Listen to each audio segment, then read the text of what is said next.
quality is good. They probably saw too many keyboard streamers like, what is this dumb hobby? Get him out of here. Yeah. Why are people streaming about keyboards? Yeah, metal rectangles. Like, name one Twitch employee who has a custom. There we go. Checkmate. DMC. DMC. Yeah, we have a few Hello, Twitch we're staff. back. Hello, we are back. Yes, apologies, guys. We think it was a Twitch issue, but we seem to have rectified it. The bitrate's looking very steady now. It's actually higher than it was before. It's now at 4,900 steady, so or just under. So yeah. Takes got too hot. No, come on, there was no hot takes on this show. Did it get too spicy? Yeah.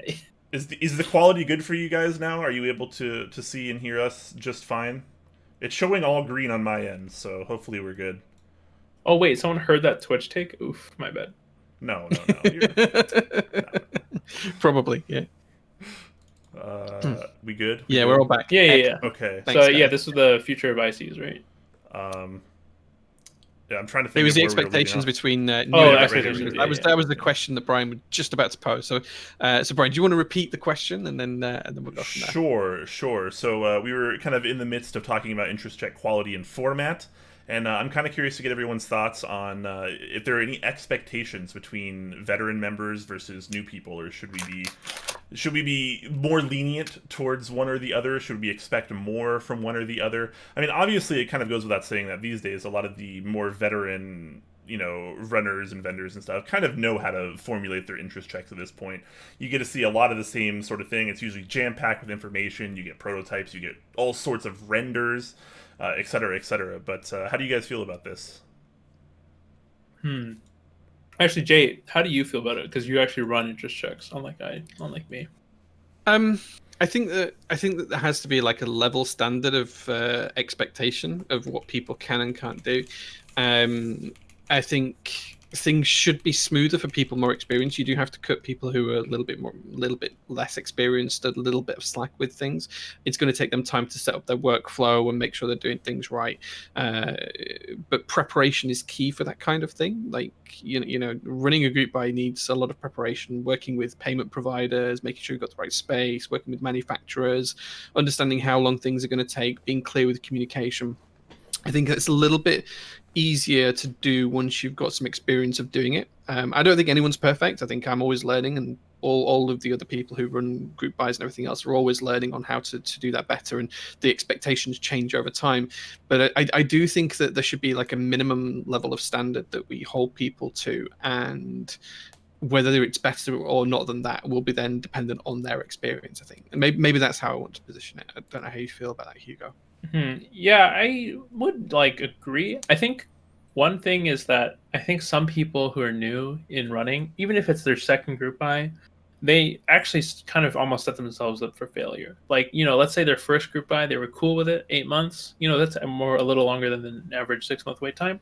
And then okay, I ran one, I could do another. Because I've seen it all. And then they say 6 months, and then it takes 8 months again, and people get upset. And it's oh, okay, man. I feel like you should have just given yourselves the 2 extra months anyways. People are, I think, almost too confident sometimes with less experience. I don't know where the confidence comes from. And they're no, the factory said this much lead time. The packaging people said this much lead time. I know I can pack a keyboard in this much seconds. And it's okay, man, yeah, mathematically that works out, but it might just not work out. This is the real world. Yeah, where's my 7V? Yeah. And it's yeah, even a manufacturer as big as Rama, it's did you see how long it took the U80 to come out? And it's yeah, that happens. It just happens. Either you did an unlimited, but you internally thought you were only going to get 1,000 and you got 2,000. Yeah, things are going to change, and numbers mean stuff. It's kind of weird how sometimes the expectation from a community is not many manufacturers do this. I kind of wish they did. Salvin, I think, and Kralbit do this, where they're literally packing away keyboard after keyboard after keyboard, one at a time, and you can see how much labor it is. And people are just no, you sold 1,000 keyboards, just hire someone to pack it. It's no, that's just not how that works. That's just not how that works at all. Yeah, and I feel like the expectation should be people who are joining group buys who are new should really curb their expectations really hard. I join a group buy, I actually don't care about how long it takes. I just want it to be delivered at some time, probably within a year is the timeline I think about.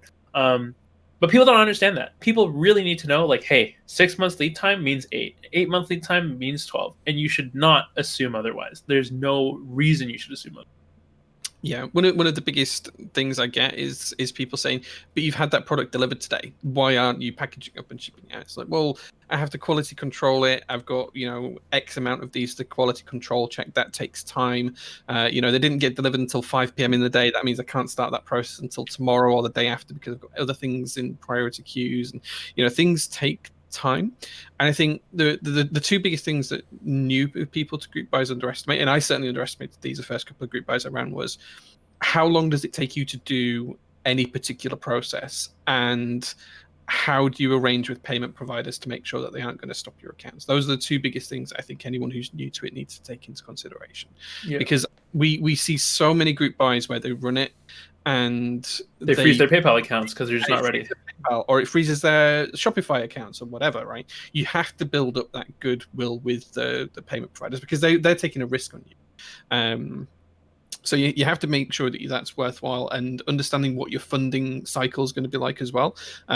You have to treat it as a business. You have to run it as a business. You can't do it any other way. That's the bottom line. Yeah, the days of running, here's a for fun thing that I'm going to do on a Google spreadsheet are totally over. You just, you can't do it. It's not possible. This hobby's just too big. There's a reason why, like, if your idea that the Google sheet was going to save you for this long, then like, why don't you think more businesses would even sign up for Shopify? Why didn't they just do everything off of a Google spreadsheet? Like, of course, yeah, it's free and it runs pretty smoothly. Like, yeah, but there's limitations to it. Shopify will freeze your account when you hit X amount of money because you don't have a registered business somewhere. That happens. Like, if you can't prove that you have a registered business where you're paying bills, you have a license or whatever else you need in your country, they will absolutely freeze that shit. That happens day in, day out. Yeah, I remember, here's like a slight aside, is that when I first was working for Keyspresso, there was like a bad payment cycle, like a bad inventory cycle. And it's like, the credit card was maxed out and I couldn't even pay for shipping labels to actually send the product out. Like, it was all boxed and stuff. And I was like, I had to beg my parents for a loan just so I could pay for shipping labels, because I just, like, the money was on PayPal and it was frozen until you give them a shipping label. And it was like, stuff like that like people have never encountered before. And it was like, I almost cried. Like, I was just so unsure what was going to happen. I was like, I have to get these out today. My credit card's frozen, and I can't pay for the labels to actually send this stuff out. And it's like, it's heartbreaking. It's so rough.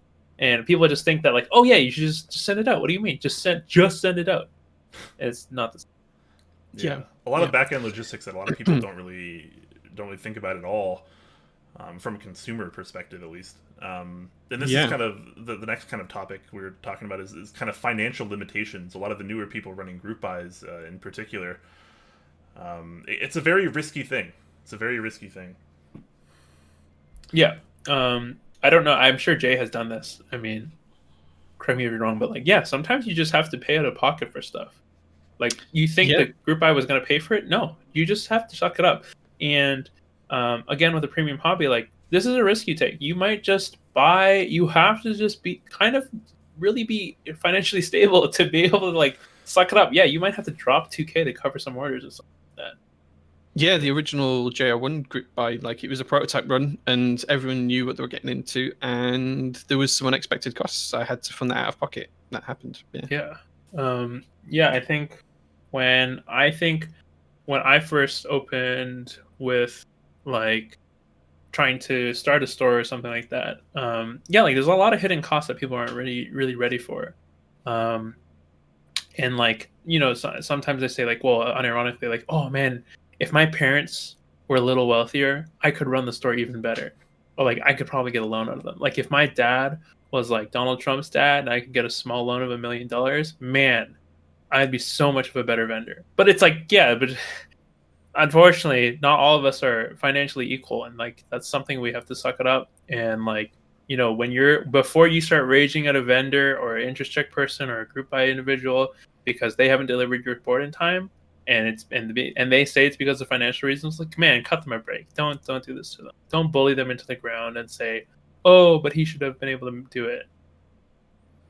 I think the other aspect is not just financially; it's the physical amount of time it takes to do all of the processes you need to follow to ship something out, like quality control, packaging, labeling, shipping. All of that takes time, and most of the vendors in the hobby these days are, and most of the group buy runners are one or two people, very small numbers of people, trying to do the best they can. Like, you have to remember that stuff takes time, and time is precious to us all. So that's always something to keep in mind. Do you Imagine- think? Do you think if Zeal streamed him like color matching all the Xenos, that people would have been less like crazy mad about it? Like, I think it would have been totally different. Like, if he had a 24-hour stream, like pointing at his office, and he showed himself clocking at 9, leaving at 12 like a.m., like color matching all the rose gold. Like, I think people would complain way less. But then again, it's like a visibility thing. Like, he kind of almost did it to himself by not being visible enough. But like, yeah, like if people realized it takes like 30 plus minutes to color match the top and the bottom because you got to look for it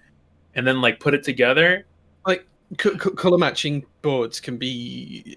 I mean, there is one big reason why the JO1 has the same color base for every board, and then the tops are a different color, and that's because color matching is so difficult to get right. Like, I mean, it's also like a design choice as well, but it's a strong reason up there for doing it. That's why we see a top mounted 60s like the slide over pieces now, because it just makes color matching easier. It is. It's significant. Like when I did the original JO ones, and I've already talked about this, that we ran at a loss, and I paid for that out of pocket. But like when I got all of the boards here, part of the problem was, part of the reason why it ran at a loss is because I had to have some of the parts remade because they weren't up to standard. They failed QC. And whilst the factory did pay for that, they didn't pay for the shipping and the import fees and everything else that are associated with it. And one of the other issues I had as well is that some of the top and bottom cases didn't match each other. So I had to lay all of the top cases out, all of the bottom cases out, and then work out which top, which bottom, in individual. And this was only for 15 boards. But if you can imagine 15 boards, well, that's actually, it's 30 parts because each board has got 2 parts for this point. You've got to lay it all out so you can see visually. You've got to put them all in kind of like a gradient order from lightest to darkest, and then work out which ones match with which. It takes time and effort and space. And you can't even leave it like matched on top because you have to unpack it now and then like put it into its packaging before shipping out. And it's like people just think like, yeah, just color match then ship it out. It's like, no, dude, that's not that easy. Like, you have no idea how hard it is. I mean, it's difficult. It's just that it's time consuming and it takes effort, and you have to pay attention to what you're doing. And then, of course, as you say, then you've got to, once you've got the right ones in the right order, you then need the space to pack them. So you put them all away in the correct order, but then you've got to unpack them, put them all together properly, QC the rest of it, package it all up, and then label it. And then you've got to do that for every single one going through. And like, I enjoy doing that work. I genuinely enjoy doing it, which is why I want to do it. But just being cognizant of the amount of effort it takes is huge to me. Yeah, one thing I want to touch on that was said a little bit earlier by Uncool Dude. He says, I think people doing interest check / group buy streams are the ones that need to be more lenient. If it's truly an interest check, the guidelines should be crystal clear.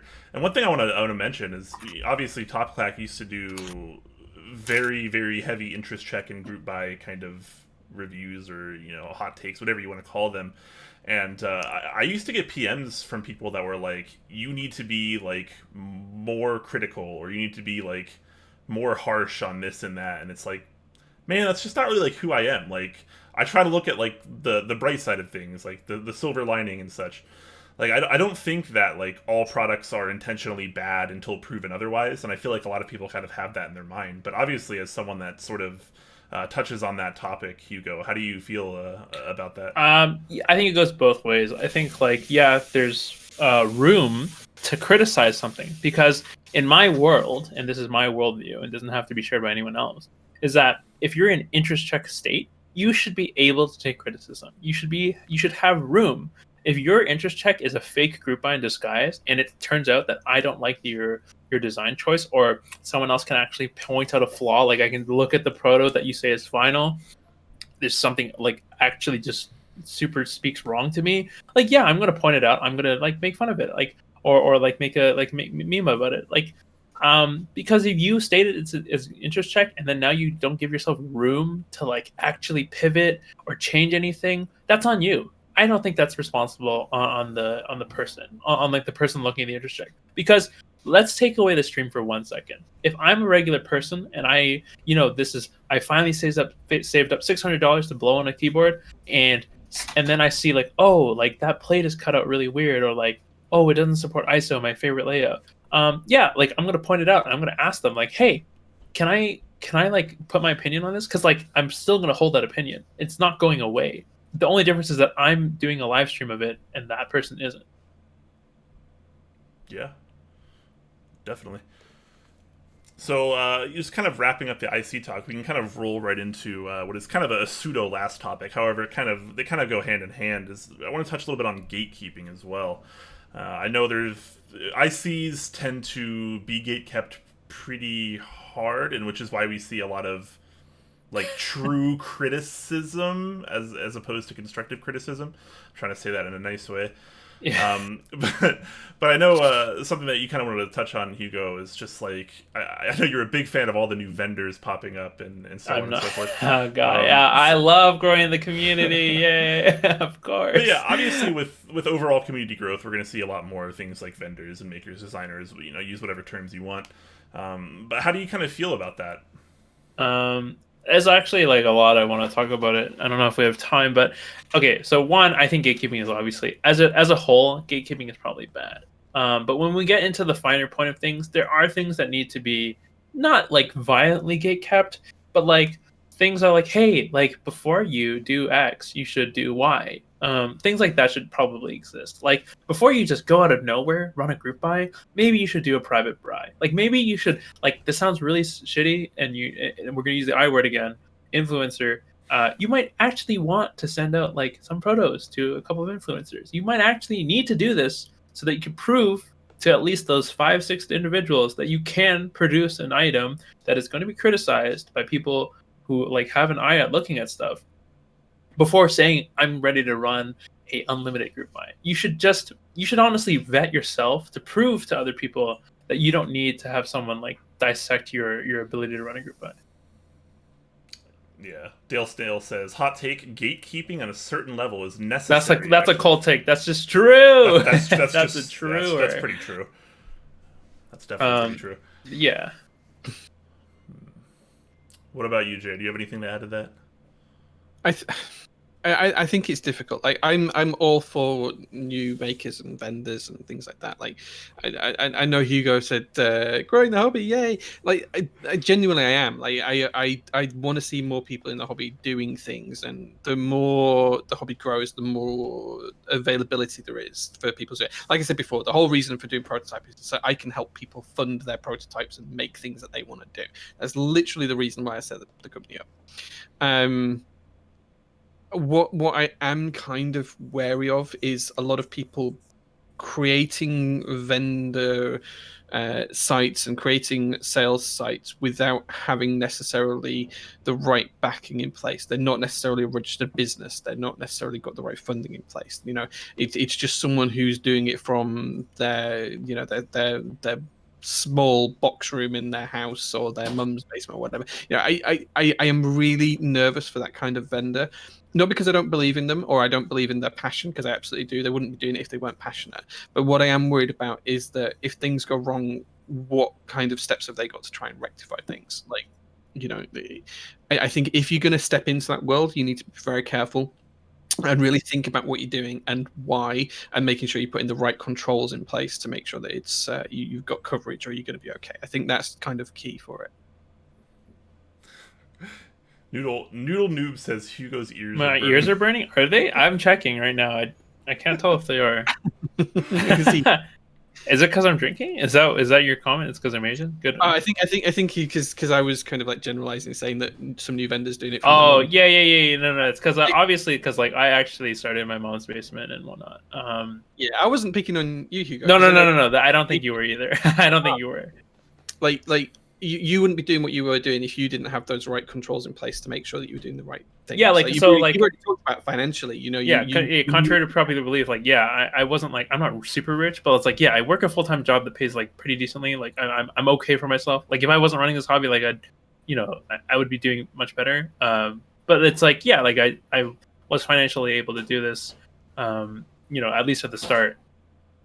So yeah, I obviously like have contention with people who like, we've all seen the Wall Street Bet post. Like, if you're gonna take out your student loan, and then like use it to fund your keyboard business hobby, I don't know if I don't know if that's okay. I don't really agree with that. Yeah, I think just and it is part of the skeptic in me that I just want people to be safe in the hobby. That's my main concern, people to be safe. And like, of course things can go wrong and things can always have issues, like that can absolutely happen, but new vendors need to make sure they're aware of the risks they're signing up to by becoming a Well, even vendor. sometimes seasoned vendors, not gonna name any names, but like if you are a vendor who is like experiencing huge growth and you make a bad investment on trying to make your business run better, you should. I strongly believe that because you're a business, you should be able to ask for financial aid as a business rather than trying to reach out to the community and do this weird pseudo bail me out of the bad situation thing. I think that's like a very disgusting, predatory type of behavior, and disguised as community grouping. I really dislike that kind of stuff. Yeah, and I've spoken with people about this before, and I'm not going to talk names or anything like that, but some people have said, oh yeah, I've been selling X product, but I don't want to set myself up as a registered business because that costs money and time and effort, and then I have to declare taxes and everything else. It's like, yes, that's true, but at the same time, you're then able to give your customers a better level of service. And like you say, Hugo, lines of credit are much easier to obtain as a business to try and rectify a slow cash flow or something like that if you are fully registered, fully licensed, whatever you need to be. They literally exist because you're a business. Like this, literally, Yeah. the service exists because businesses have to exist. Like we live in a society like that. If you can show that your business has been doing monetary value, and then all of a sudden you've got a shortfall in cash, and you can't procure funds to be able to, ship out boards, like your example earlier on, Hugo. If your business is there, you will then have lines of opportunity open. You can go and speak to your banker. You can go and speak to, other small businesses and things like that in the area. There's things that you can do and steps that you can take to try and resolve it. Yeah, because contrary to popular belief, banks love giving out loans. Banks love it when you beg for them for money. You think they wouldn't give you money? Of course they want to give you money. Like to think otherwise is like totally selfish. Like no, I can't ask a bank for money because I would rather ask the people for money. Like no, you definitely want to ask the bank for money because they'll have more money to the community and right away.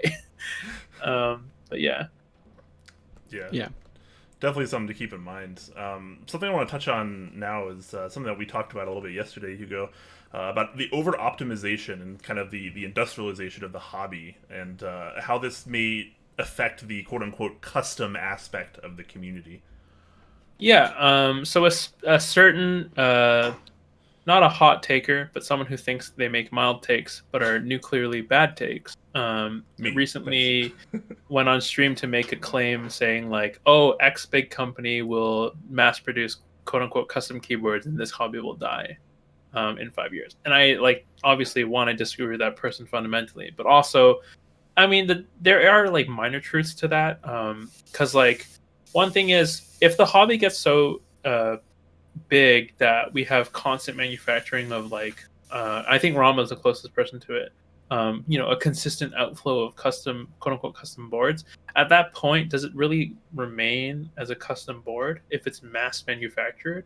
Like, is there a definition point where we stop saying something is mass manufactured? Like, if Razer spat out a full aluminum 60, do we call it a custom? I mean, it almost fits every criteria. It's got customizable layout. I mean, I think at that point, you have to define what the line is between custom and anything else, right? So, like, what is a custom keyboard? I think the line's different. My take on this is the line's different from it being a hobby to it being an industry. That's where you draw the line. It's not on the particular product. It's on where the hobby sits. Yeah. So like if this hobby transfers over that line. Yeah, I think as soon as things become an industry, and we are getting to that point, it stops becoming a hobby. I don't think it's about specific... go back to hand-wired builds. That's the only way it is. Well, maybe. I want to do another hand-wired build. That's something else. Maybe I should do that. I should set up a project for that. But I think it's oversimplifying it to say that it's about any one particular product and any one company making it. Right. No, yeah. I was gonna like draw that to that conclusion because of course the board has nothing to do with it at that point. It's like because you could have the most complex hard to assemble board ever, but it could still be mass manufactured, and it would obviously by criteria not be custom. So like, are we gonna keep seeing like maybe the if that ever happens where everyone can finally get a metal board and they think it's custom, maybe like when those group of people leave the hobby finally, those sneaker flippers like leave the hobby forever, and then we get like one of one boards that come out by like handcrafted artisanal crafters. Like if I get a J one of one, like yeah, of course I'm going to cherish it. Like it's that's a true custom, like because no one else is going to have it. I don't want anyone to have it, and that's the whole point of it. Yeah. Oh, so you're back to the gatekeeping. You want? Yeah. No. I want everyone to have an aluminum board because clearly that's what people want. They just want a cool looking aluminum board. But once those people have gotten what they wanted, because I don't want to gatekeep them from spending money, they can just buy it. But if that enables like a Salvin, or you know, the guys at Key Cult to do a one of one for people, then like yeah, hell yeah. If that enables that for people to do true customs for themselves, I think that's awesome. Yeah. So I think, I mean, again though, what is a custom keyboard? Like to me, it's like maybe perhaps a kit that you get. Obviously, it doesn't have to be like built from entire scratch, and you had to do all the CAD work and the manufacturing yourself or whatever. But like, it's a kit where you get to choose several components. I think most of us can probably agree that's what a custom keyboard is, right? It doesn't come fully built for you. It's not a configuration that you had to quote unquote settle for. It's something where you got to choose your switches, your keycaps, maybe your plate material, your case material, or whatever. I think it's going to be a while until we get to a point where vendors are selling hopefully. fully built. Please, just a couple more years. Please. Yeah, it's not going to be anytime soon. I mean, I don't think it's going to be anytime soon because I mean, you have to get like the FCC like compliant. Whatever, yada yada. Okay. Yeah, like even wireless is already hard enough to achieve. It's actually pretty annoying. And another, I'm going to take a page from Hugo's book and do another hot take here. I think even if the community does become industrialized and there is some big players in the game making mass manufactured keyboards, there will be still some people who want artisanal products. 50 counts. Oh, right. I need to see that again. First come, first serve 50s, please. I'm curious though. Question for you guys. That will still be always a thing. Like people like you go to any hobby now that's got like the huge manufacturers behind it, EDC or fountain pens or whatever. There is still some people who make things on small quantities that generate a lot of interest. You know, artisanal crafted, of course. Yeah. Artisanal crafted, you know, tritium bladed knives or whatever. There's always something out there for someone. Yeah, comes with Simon's. Yeah. Let's say hypothetically though, like we can all agree. Let's say a Key Cult. We'll say a Key Cult number 165. That's a custom keyboard. Would you agree? Yeah, for now. Exactly. So let's say that Key Cult, you know, got a little bit bigger or whatever, and they started selling fully assembled number 165s. You can just buy a number 165. It already has the switches soldered in. It has, you know, keycaps, whatever. We could even use the NK65 Milkshake edition that's coming out tomorrow on Novel Keys. Is that a custom keyboard? You buy I think it. Right now it is. If the industry is the same size it is now, I think otherwise Jay's probably right here, because it's not always about the product. It's about the industry around it, or like the hobby behind it. Because like it won't be overnight. It won't be overnight where we say, hey, keyboards is now no longer a hobby. It's an industry. Like that won't happen overnight. It's gonna happen one day. Like if that happens, it's like, hey, guess what? We've got 2 million in stock Key Cult number 1s. You can like configure in the cart and it'll ship to you right away. And then someone's gonna be like, you know what? I want where's Mr. Duck? I want one of his sidewinders now. Like we'll see the market shift like that, and it'll be like, you know what? That's the day. Like Key Cult number 1 is like, unfortunately, they exercise themselves out of the custom world because people won't feel the need to spend X amount of money on it. It will just die. Is that? Would you think that's a bad thing though? Oh no, because that means people who've always been waiting for the number 1 without any context can finally get it. It'll be affordable. The aftermarket won't be crazy. And it will be mass produced. It'll be ready. Interested. They'll feed their necessity to have rewards, and it'll be okay. There's no reason why the mass market can't exist alongside the custom market, though. Those two things, whilst they're linked, I think they absolutely can remain independent. Yeah, I think people maybe get too caught up in like the definitions of community, industry, custom, Because like, etc., yeah, we don't etc. think mass drop is exactly part of the custom community anymore. Like, I really wouldn't say it is. Like, But they do they're sell very the on the products. cusp of Success on industry. that perspective, aren't they? They're the victims of their own success on that perspective, I think. Yeah, of course. Sure. All right. Well, with that in mind, I think now is probably a good time to head over to a Q&A. But first, we're going to talk a little bit about our sponsors, some of the fine vendors that help us do some of the cool things that we do. So, bam. Let's switch over to... I put spider on my keyboard. Okay, that's the wrong one. There we go. You got a spider on your keyboard? You're not. Yeah, So you're not fighting. when- You're not fighting Mothra today. You're fighting some kind of arachnid terror. In the UK right now, it is spider season. I don't know if that's the same anywhere else in the world, but it's spider season. So I actually put an Insta story up the other day because Workshop Dog was here, and she just went around hunting spiders, and I found like 9 dead spiders on the floor, where and quite big garden spiders as well, but that she just basically nuzzled to death. Ray would be very pleased to hear that. Yeah, But I've anyways. dropped it on the floor. So I picked it up and dropped it on the floor. It's running around. It was only tiny. It wasn't massive. It's just a garden spider. But there is a lot of dead spiders. I do need to vacuum because there's a lot of dead spiders. All right, Jay's surrounded by dead spiders.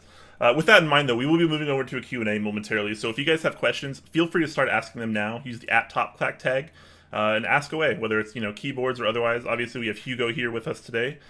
Thankfully, so if you have any questions particularly for him, now is a great time for that. And until then, let's talk about our delightful sponsors, starting with Novel Keys. And like I was just mentioning a moment ago, they have the NK65 Milkshake Edition starting tomorrow. So that's like a fully assembled, I don't know if we're going to be able to call it a custom, if it's fully assembled, but you get keycaps, you get switches, it comes with a cable, it's a full board, and I think it's going to start at like $190 or so, which is quite an impressive price if I do say so myself.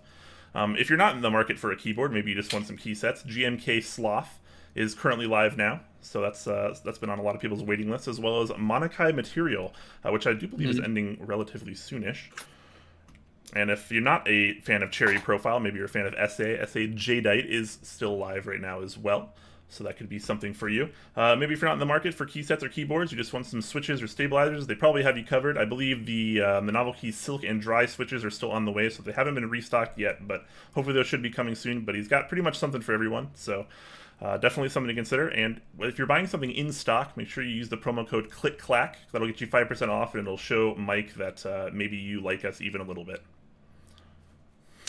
Absolutely. Jumping over to our second sponsor of the day is Kono.store. And Kono have a few things going on right now. First of all, they have all of the sets in pre-order that you might want to pick up. So anything that's run historically in the past few months, GMK Deku, EPBT Ivory, all of those are the sets that they've run quite recently. You can probably pick those up via pre-order. Means you get it at the same time as the group buy ships, and you don't have to wait to pay for extras. Failing that, they do have a couple of things in stock. Interestingly, they actually now have in stock GMK Triumph Adler, the original run from 2015, 5-year-old GMK set, and they've got it in stock and it's shipping right now. So if you guys are interested in that, you can go pick that up. It will ship immediately and it'll be at your door in just a few days. Failing that, if you're interested in other things than just key sets, they do have a couple of things in the back end as well. So the Keystone Switches are still on pre-order, and you can take a look at their boards designed for the Keystone Switches as well. And they've also got the Hex Gears Impulse, Nova, and Supernova boards, which might tickle your fancy too. Yeah. Moving right along, we have KBD Fans, who has a few things going on right now. The group buy for the ABS pink plastic case from B-Box is still going on right now. So this is something we've seen in a couple different colors throughout different outlets as well. Very, very inexpensive case, $30 gets you started. It's kind of hard to argue with that, and honestly, it doesn't look half bad either for the price. If you're a fan of key sets, enjoy PBT Samurai is still in group buy, so very simple black, white, and red sub-legend set there. Evil Dolch is still up as well, and I just noticed before the stream also, the Tofu V2 actually has some variants in stock, as well as some available for pre-order, so if you're looking for a relatively decent and entry-level 60%, that could be something totally for you. And barring that, there's still lots of other things going on. They're pretty much a one-stop shop. So whether you're looking for switches, stabilizers, random PCBs, cases, a lot of budget and entry-level stuff going on here. There's quite a bit of it. So if you're on a budget, KBD Fans is usually a pretty great place to start. Honestly, particularly they don't have a whole lot in the B stock market now, but if you check out the B stock market every now and then, you can usually find some pretty banging deals. There were high-profile aluminum cases for well under $50 just last week. So. Definitely something to consider if you're trying to ball out on a budget. Looks like we've got stream issues again, Brian. No way! Are you Twitch, please? Can they hear us? There's no way this is us. There's like no way. This has to be Twitch. My gosh. I don't know what to do, Jay.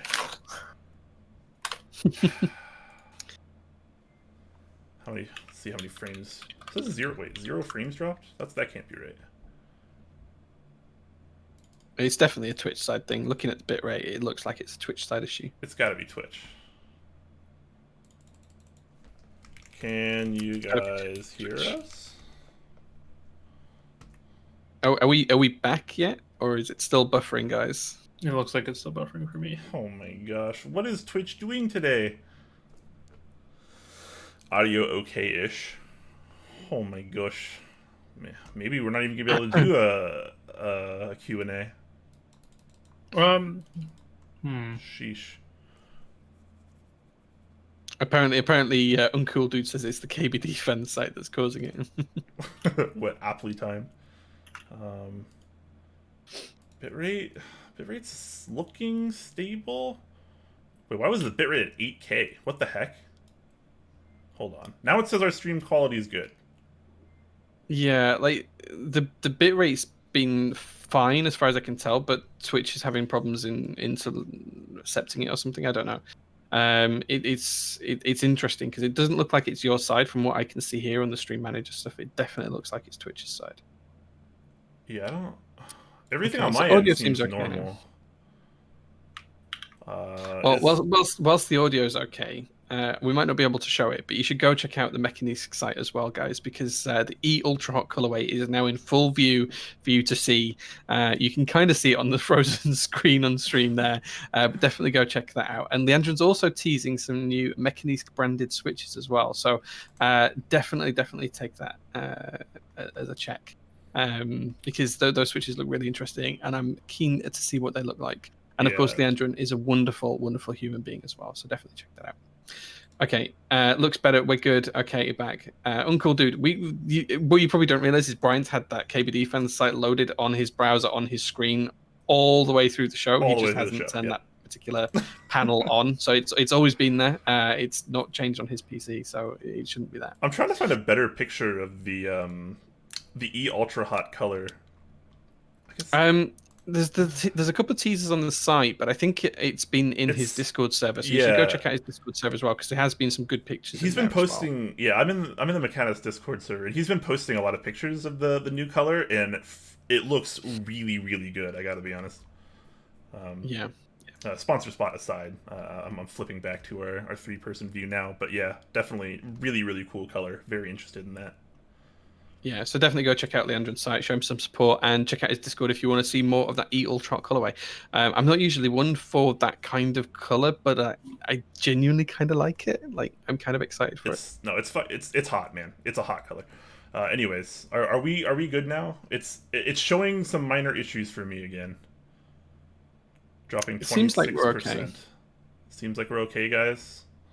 Oh yeah, the WT60D, is that in stock right now? You guys should definitely check that out. I don't think it is at the minute. Yeah, it is. It's been restocked. Nice. Okay. Oh, has it? Oh, nice.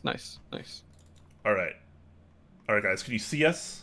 Can you see us and hear us? Are we okay? Yes. Can we do a really quick Q&A without having the stream totally implode? Yeah, please. All right. So, guys, tag us at TopClack. Ask any question you'd like for any of the 3 of us, or all 3 of us if you'd like. You can ask Hugo, you can ask Brian, you can ask myself. Just tag us with your questions and let us know what you are interested in knowing from us. Could be about the stream that we've talked about today. Could be about any other particular topic you're interested in. Hell, I'm sure you could even ask Hugo about how he brushes his teeth and keeps his teeth fairly white. Yeah, I'll answer.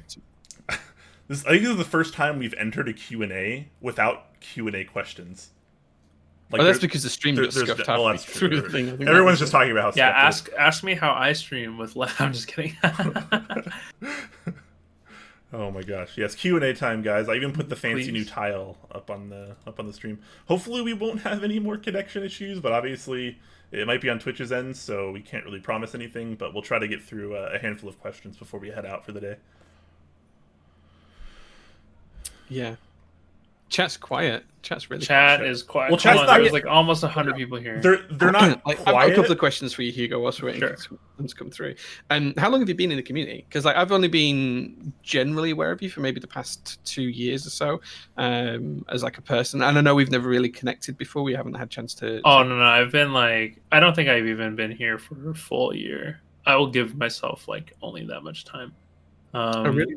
Yeah, like I wouldn't give myself that much credit. Like, 1 year is probably like the kind of number I would give out. Mostly because like I've been like both active and inactive kind of thing. Like sometimes I'll make a lot of messages, sometimes I won't.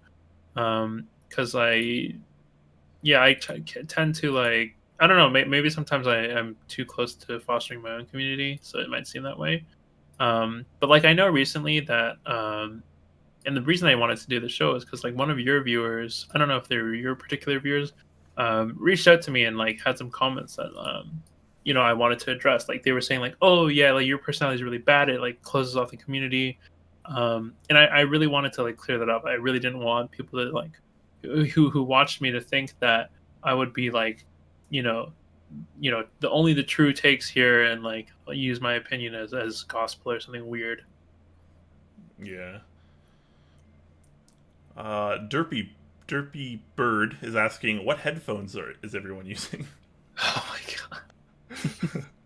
Sony XM1003s, whatever it is, WHM 1000 XM3s or something. That's what I'm using. I am going to buy the XM4s because I'm really I've been really looking at them. Yeah, you should using buy those. You should buy those. Sennheiser HD 598s. I'm slubbing it up. You guys know I'm a pleb, so I have some. Who makes this? This is Kingston, right? The Kingston HyperX Cloud. I've had this for like. Man. They're really comfy. I've legit had this for like 5 years now. Outside of the audio community, don't they? I mean, I am not an audio. I tried to be an audiophile. I really did, but I couldn't really afford it, and B, I don't think my ears are good enough to really depict all of the nuances that everyone likes to talk about. So I'm looking at a nicer pair of headphones. I want to get like a pair of wireless headphones because I'm just I'm so. If I get the XM4s, I'll send you these XM3s, Brian. You can. Oh, so generous! You're such a saint. You're such a saint. They're really good. Asks, genuinely really good. I believe you. Yeah, I totally believe it. What's the most exciting project coming up? Keyboards or key set? Oh, you're jumping through questions. You're jumping far too fast. Hugo's trying to lead the stream here, and it's just not working. No. I just like this real question. This is a good question. All right, we'll get there. We'll get there. Yeah, you guys do it. We'll get there. We'll get there. We don't have time for like a ton of questions. We're already fairly over time, but we'll get to some of these. Yeah, Dodo. Hawk 80 asks, did anyone buy a PS5 today? Yes, I pre-ordered one. Yes. Wow. Did you? Yeah. See, big keyboard confirmed. Was able to purchase big keyboard. Big keyboard confirmed that buys a console that doesn't use a keyboard. Yes, that's big keyboard confirmed. Yeah. I thought about it, but I recently got a new chair, which shipped to me like yesterday, and I can't really afford too many huge purchases at one time. So you're not going to tell us what chair it is? It's a I don't know how to say it. I guess it's a new chair, a Nue or Neu. It's like Neue. Yeah. Yeah, it's actually the chair that Jay's using at the moment too. I trust his opinion, so I'm really interested to check it out. I thoroughly recommend it. It's genuinely a good chair. Yeah, I couldn't. You're gonna machine your own chair. I couldn't afford like a Herman Miller or a steel case because man, those like I get it's an investment, but like not everyone has the money to drop on it, I guess. So I went for a cheaper alternative. I'm gonna say I tried the Aeron and a couple of other of the Herman Miller chairs pre-COVID lockdown because I was going to buy one at the time, and like the challenge I had with them, and this will affect no one else on this stream because no one else is as short as I am, but I found that they were like too high in the lowest setting for me to be able to sit comfortably and have my feet flat on the floor and be at the right height for my desk and everything else. Like the back and everything else was great, the seat was great, but it was just a height thing for me. I just struggled with that. Whereas Get a this chair stool. is much Make the better. excuses. Oh man, Get a footstool. Yeah. Sat Acid says stream chair consistency. I didn't even think about that. But like, we'll both be using the same chair. How fancy. Yeah. I won't have the. I didn't opt for the headrest though because I didn't really want to spend the extra $100 or whatever it was. The headrest is good, like Yeah. because the chair has like a whole tilt mechanism that kind of like sloops down and I think what'll tilts. probably headrest- wind up happening for me is I'll assemble a chair, I'll use it for a little bit, and then I'll decide I need the headrest, and I'll just buy it separately. But no, I did not get a PS5. I'll probably get one of the what's the cheaper one, the digital one. Yeah, that was the only one I could pre-order actually, but I do want the disc version. So I'm hoping they pop back in on Amazon at some point. Nice. Dodo is they're saying interview Andy Wynn. I don't really know anything about him. When we rated him like 2 weeks ago, that was the first time I'd ever actually seen a stream of his. So I mean, if we can He's get in huge, contact. man. That guy's beefy. Yeah, well, I mean that's like his kind of like stick on stream, right? It's like it's like a keyboard / workout stream. It's impressive, is what it is. I watched that guy dance for like it felt like 20 minutes last time I watched. It was very impressive. Let's see. 3080? No, I don't think anyone here got a 3080. No, I think a lot of bots got 3080s. Didn't even try. Yeah, I know a few people that tried, but I don't think I know anyone that actually managed to get one. Okay. So I think the next question comes from I1A. He says, "What are you typing on right now?" Hugo, what board are you using right now? I've got the number 2 Win Keyless. What a flex! It's not a flex. It's literally the most ruined, scuffed board I own. If anyone saw the sticker thing. Oh no! Yeah. What about you, Brian? What are you using? I'm typing on a Clippa S E-White, and currently I have some novel keys Silk Switches in here, WT60 PCB, and this is Infinikey Gran, or however it's supposed to be said. Yeah. I wanted to see what that looked like on a board, so I got that in recently. I'm typing on my FLX Virgo in aubergine and teal with Jim K. Phantom. No, that's literally the dream split. Everyone hates it. Everyone in my Discord hates it. But The Virgo? I've heard nothing but good things. Great board. Yeah. Virgo's amazing. Like I'm good friends with Flex, who designed it. I hope he's still watching. If you are Flex, hey man. Flex, please send me one. It's not left my desk since I built it, and normally I switch keyboards very regularly, and this has been on my desk for nearly a month now, and I haven't switched it out. Yeah, I get upset because people keep saying it's because it's not the Alice split style, and I'm like, no, I just want it in the way it is right now. Yeah. So you actually like the way the Virgo is, Hugo? Yeah, I do like the Flex Virgo. It's it was one of my dream boards when I first saw it. I've heard nothing but amazing things. Contains a nav cluster, the split. The space bar on the left side is in the right spot for me, because I actually can't use the Alice properly. My thumb is my spacebar thumb is under the B key, like on a normal board, and that's where the function key on the Alice is. So it's really troublesome for me to use it because it's not a real spacebar. I mean, you could just program it to be a spacebar, right? I could, but then I'd be using a one-use spacebar. Yeah, that's the issue for me. Okay, I think we're up to Gannibal's question now, which is the one you tried to jump ahead to. Yes, Hugo. Most exciting projects coming up: boards, key sets, etc. It's got to be the Type K for me. That's one of the splits that, again, that checks. I have a very set of narrow criteria for split boards that I am physically able to use, and that checks all the boxes. Even without the tent, it's. The spacebar's in the right spot. It's got the right amount of aesthetic turns to it. The bottom row isn't crooked like an Alice. So all of those things check box for me. And yeah, I'm very, very excited. And the fact that it's tilted is just icing on the cake. That's fair. What about you, Brian? Anything coming up that you're interested in seeing? You know, I gotta be honest. I haven't been fully keeping up on a lot of things that are coming out in the next couple months, so I don't know. I have several things coming in that I'm excited for, but nothing necessarily upcoming. That's fair. That's fair. But I'm pretty open minded. I like to check out lots of things. It's so hard to keep up with everything, man. Yeah, It yeah. is. If only there was a show that would tell you all the relevant news. I just Yes. All right. Sorry, I'm trying to. Plop asked if I watched Evangelion yet. No, I haven't. No, I'm don't still watch watching, it. Bad show. still watching Atla. I'm still trying to get through Atla. I'm still in the second season, so I'm actually going to watch 3 or 4 episodes straight after the stream today. Are you gonna design a set after? No. We need to get Jay watching. Some I'm sorry, anime. that's so mean. Jay needs to get into some anime. I think that's just par for the course. Well, wait. Someone was telling me though that once I finished Atla, there's something else that I need to watch afterwards that's related or something. Korra. No, there isn't. Wow. I'm sorry, Are you a Korra hater? I'm getting Hugo? two answers here. Come on, man. Are you guys not a fan of Korra? I think Korra is fantastic. Korra's good if only the main character was good. That's Oh, fair. that's a hot take. The main character in Korra sucks. That's pretty fair. I think Aang is. Definitely I've a never better seen a character. more unlikable, but not unlikable, a more unrelatable main character in a very popular series as much as Korra. Fair enough. Okay, well, let me watch Atla and then I will. Yeah. Just watch Outlet and then just call it a day. Right. Okay. Fine. Okay. We'll see. Uncool Dude is asking, when are you getting some emotes for us to spam? That's a very good question. I need someone to pester me about that, not on stream.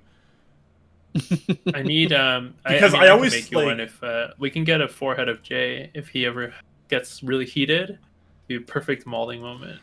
I mean, we have some pretty Nice. good ones in the Discord, but we just haven't like ported them to Twitch. That's what we need to do. Shout out to Alex Odos in chat. Good to see you, man. He says, "What a Hey, man. good-looking Yeah, good bunch to of see. men." We're alright. We alright. Is he assuming our genders? I mean, I think he's assuming them correctly at the very least. So I'm just trying to be silly. No, it's good to see Alex Otis in chat though. He's a good guy, and definitely. yeah, some great content. So go check him out, guys. 10 Peaches is asking, are you guys happy about the reverse die sub quality of Infinity keycaps? There are photos of the die sub. Sorry, there are photos of the die sub has spray paint effect. Yeah, so I can probably answer this one a little bit. So, out of all of the sets that sold through Prototypist, like 2 people have reached out to me and said they had an issue with them, and I just sent them a replacement set, and they didn't have any complaints after that. There was one person who was unhappy and returned the set and didn't want a replacement, and that was about it. I think that it's a QC thing for me more than anything. Like there are good sets out there. Like my personal set doesn't have any of those issues, and I'm more than happy to show it on stream. Like, look, like this is my personal set. I can't see any of the spray painting stuff. But we can't open every set when it comes in to check it because like we can't sell open sets, right? We have to sell them sealed and all of that kind of stuff. So it's definitely a work in progress, but it's going to get better over time, and QC is getting better, and Infinity know what they need to do to improve it. And I think that's the main thing. The key for me is if you get a set that is like that, reach out to the vendors and tell them, because they'll absolutely want to put it right 100%. Yeah. Unless it was GMK and then nobody wants to tray anyways, and then you could just sell them a bag of the switches with the cover art and then call it a day. Wow. Oh man. Yeah, I don't know. I only own one Infinity set right now, which is just Gran, and I don't notice any issues with it. Mine is pretty nice. I mean, I'm not a big fan of some of the legends, like the F keys. They look a little. The legends on the F keys are a little off-putting to me, but overall, I think the set is fine. I like the colors. Let's see. Shout out to Shane the Human for the tier 1 sub. 3 months says heyo. Thank you so much, man. Heyo to you as well. I'm seeing loads of spoilers for Avatar in the chat, so I'm Oh trying no, to read yeah, it stop now. stop spoiling it for Jay. Hasn't seen Korra yet. Or have you finished Just Avatar? say, yeah. I've not finished Atlas. I'm still in the second season Oh of my Atlas, gosh. so if Okay. anything happens after that, don't tell me. No spoilers. No Let me spoilers, watch it. please. Oh man. Laser Ninja KB says here for Hugo.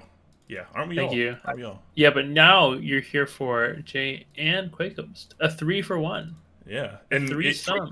yeah, and Yeah. if you're with Alex Odos, then you know that we're all incredibly good looking. Apparently.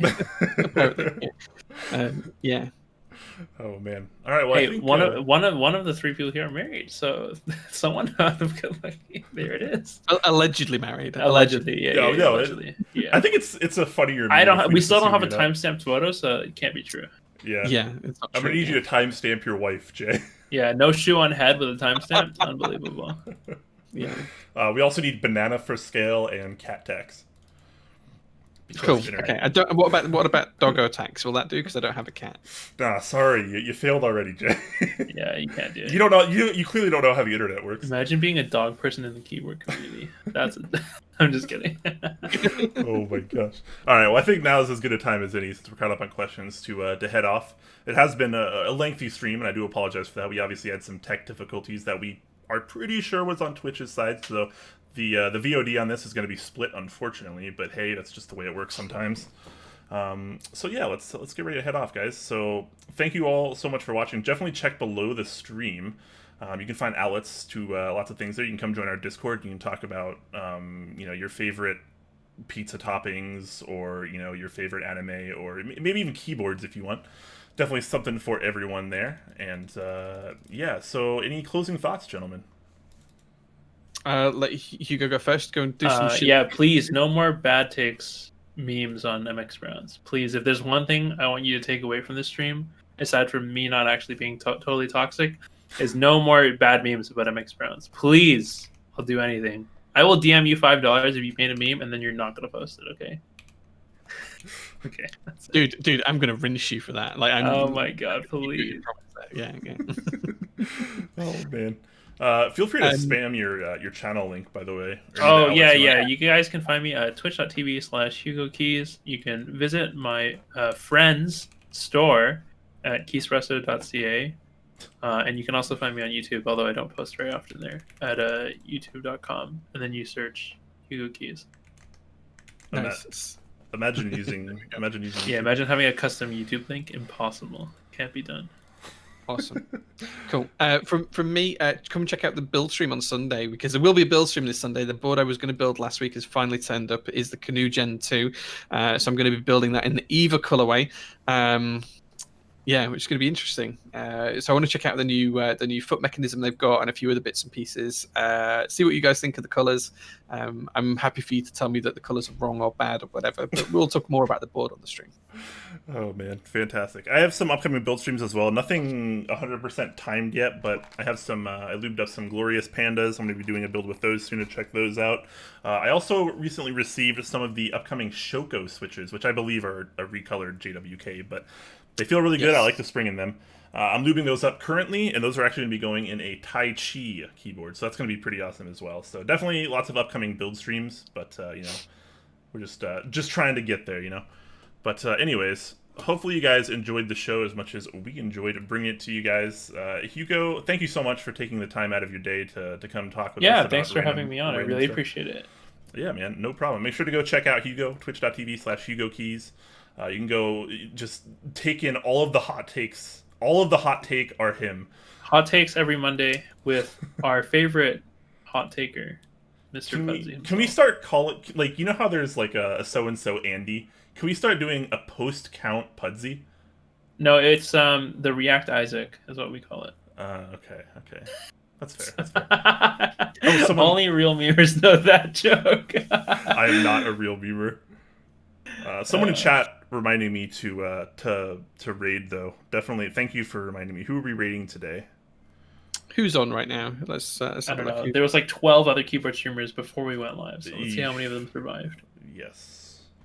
Who's online right now? Okay, we got Tiny is doing stuff. Max is doing stuff. Clavier. DD Decline. Yeah, but Tiny's huge. She has over 1 million followers on. Yeah, That's true. we've raided Max before. I think we've raided. We're gonna do K and E, DD right? before.